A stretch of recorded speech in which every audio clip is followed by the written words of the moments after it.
ГСП онлайн. Городские новости сейчас. Воскресенье. Ухтинцы голосуют за будущих депутатов Совета города и Государственного совета Коми. Работают 55 избирательных участков. Они открыли двери в 8 утра, а завершат работу в 20:00. За место в городском совете кандидаты борются в 25 округах, а места в Госсовете Республики от Ярикского и Боровского округов оспаривают 9 претендентов. По спискам проголосовать могут 89,5 тысяч человек. Право выбора, которое нам дается Конституцией, его нужно обязательно использовать, потому что мы вот этим голосованием влияем на то, что будет происходить. В данном случае мы говорим о нашем городе, о нашем муниципалитете. На участках установлены ширмы для голосования, есть наблюдатели и другие положенные атрибуты. На участке 353 в здании ДСААФ, на 13-15 все идет гладко.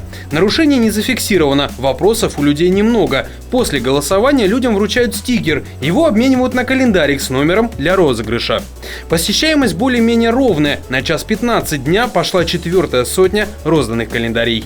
Наплыв был это 11-12 часов, когда люди, видимо, проснулись в выходной день, и перед тем, как уйти в лес или поехать на дачу, они пришли проголосовать. На участке 352 в ПТУ-33 люди идут еще активнее. К 13:30 в урну опустили бюллетени порядка 450 человек. 6 раз комиссия выезжала на дом гражданам. В целом по Ухте наиболее активно голосовали на участках, где много студентов, а также крупных городских площадках, например, ГДК. 6% людей проголосовали досрочно. Вне помещений свой выбор сделало 887 человек. На заседании комиссия рассмотрела 4 жалобы. Но это, конечно, жалобы наблюдателей на действия участковых комиссий.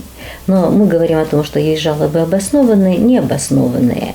Но вот вчера мы на заседании комиссии, получив объяснение, жалобы одной стороны, объяснение другой стороны, исследование этих материалов, в принципе, у нас жалобы были необоснованные. Рано утром 14 сентября был закончен прием протоколов от избирательных комиссий на участках. Подведены итоги. Определились 25 депутатов Совета МУГО-Ухта 5-го созыва. Наибольшее число голосов, 1696, набрал Александр Богатырев, 11-й округ. Следом за ним Андрей Пулькин, 2-й округ, 1429 голосов. Среди кандидатов в Госсовет по Боровскому округу лидирует Александр Гайворонский, 10 905 голосов. Игорь Шиманский набрал в Ярикском округе 7139 голосов.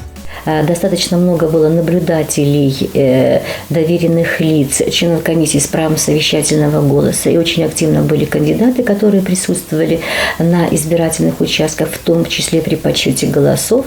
Это тоже своеобразный контроль за правильностью ведения работы участковой комиссии, в том числе подсчета голосов. 14 сентября депутатов Совета МУГО-Ухта 5-го созыва уведомят об избрании.